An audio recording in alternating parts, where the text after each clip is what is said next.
Welcome to Shropshire Ghost Tales, where we dive into the eerie and fascinating stories from the heart of Shropshire.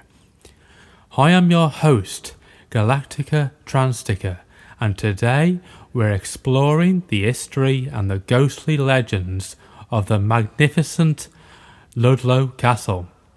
Nestled in the charming town of Ludlow, Shropshire, this castle is not only a historical treasure, but also an hotspot for supernatural activity. So grab your lanterns and let's step back in time. Ludlow Castle stands as a testament to over 900 years of British history. Built in the late 11th century by Walter G. Lacey, this Norman fortress played a pivotal role in the turbulent Middle Ages. Over the centuries, it has seen a rise and fall of kings, political intrigue, and even an imprisonment of royals. The castle's strategic importance made it a prime target during the English Civil War, and it withstood numerous sieges and attacks. Imagine the scene. Knights in shining armour defending the fortress, the clang of swords echoing through the air, and the determined cries of soldiers resonating across the battlefield. This castle was not just the home of the stronghold, a symbol of power and resilience. The castle's rich history includes notable figures such as Richard, Duke of York, and his son, the future King Edward IV. Ludlow Castle was also an administrative centre of the Council of Marches, making it a crucial site for governance and justice in the region. But beyond the historical battles and political machinations, Ludlow Castle holds secrets far more chilling. According to the legend, it is home to several restless spirits. One of the famous is that of Marion G. La Bruyere, also known as Marion of the Bloody Hand. Marion's tale is one of love and betrayal. She fell in love with the knight who promised to return for her after the Crusades. However, upon his return, he found Marion had been forced to marry another. Overcome with jealousy and rage, the knight killed Marion's husband, and in despair, Marion plunged a dagger into her own heart, her hand smeared with blood as she fell. To this day, her ghost, with the blood-stained hand, is said to roam the castle, searching for her lost love. Marion's tragic story is not just a ghostly tale, but a reflection of the intense human emotions that these walls have witnessed. The legend of Marion of the Bloody Hand has been passed down through generations, each telling and adding layers to the sorrowful history.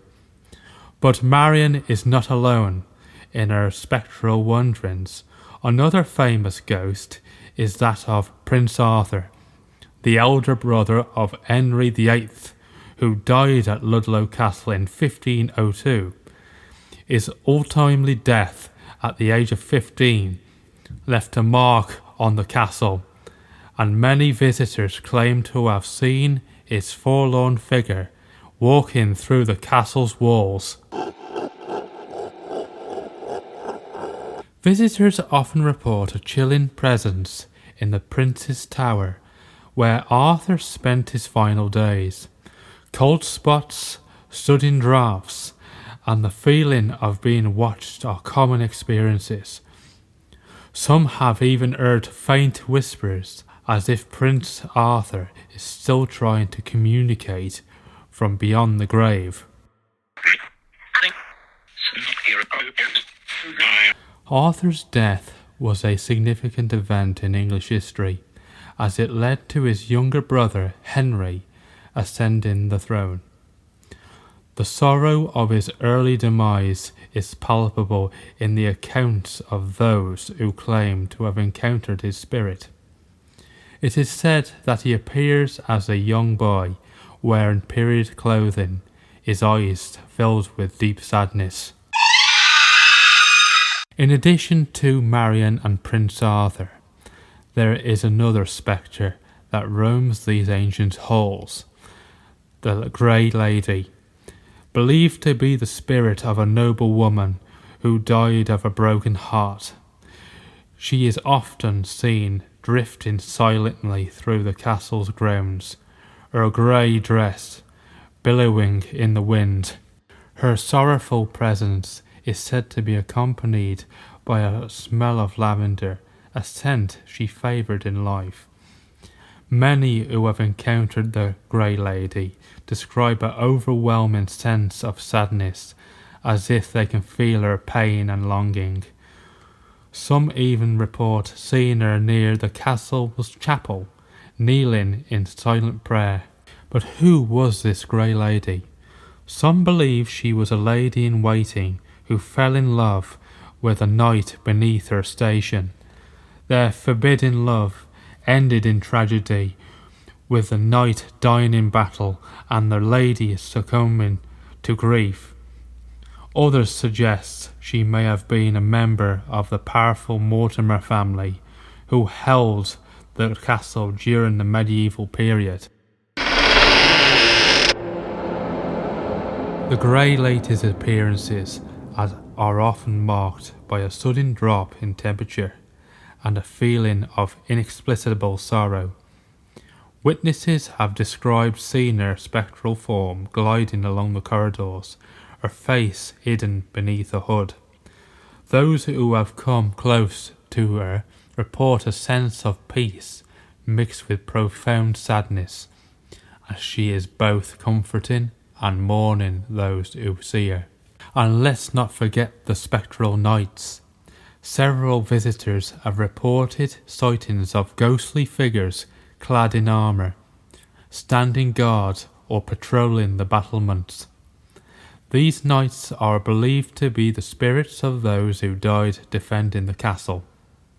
Their presence is a reminder of the many battles that took place here, and the lives lost in the name of duty and honour.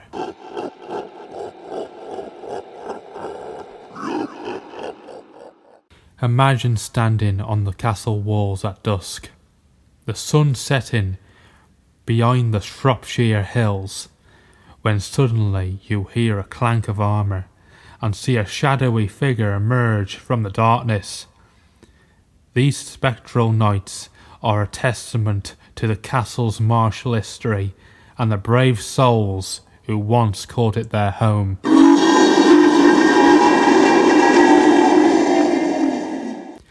Another eerie tale from Ludlow Castle involves a dungeon. Used to hold prisoners during the long history, the dungeon is a place of despair and suffering. Visitors report feeling an oppressive atmosphere, as the walls themselves bear witness to the agony of those who were once confined here.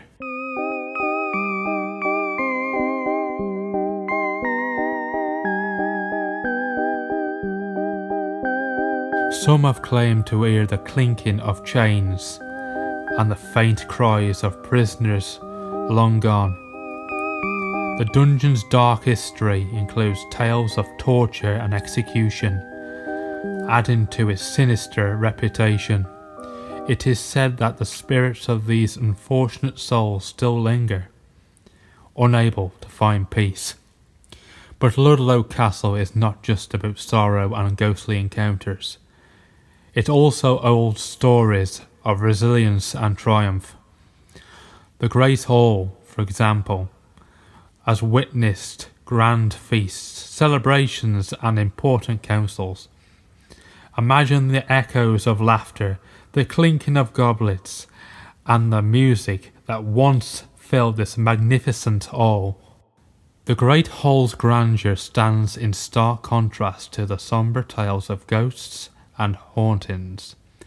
It reminds us that Ludlow Castle was a place of life, love and joy, as much as it was a site of tragedy and death.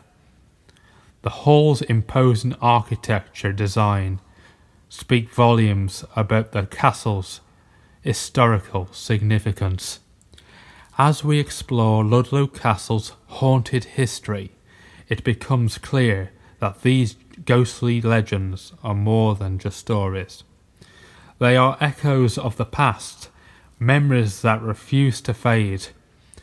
The spirits of Ludlow Castle remind us that history is not just a collection of dates and events, but a tapestry of human experiences, some of which transcend to the boundaries of life and death. The next time you visit Ludlow Castle, keep an eye out for its spectral inhabitants. Who knows, you might just catch a glimpse of Marion of the Bloody Hand, Prince Arthur, the Grey Lady, or one of the many spectral knights. Each encounter is a connection to the past, a moment when history and the supernatural collide. Thank you for joining me on this eerie journey through Ludlow Castle's haunted history. If you enjoyed today's episode, be sure to subscribe and tune in for next month for another spine-chilling tale from Shropshire's haunted past. Until then, keep your lanterns close and your wits about you. Sweet dreams and good night, and remember, the past is never truly gone. It lingers in the shadows, waiting to tell its story.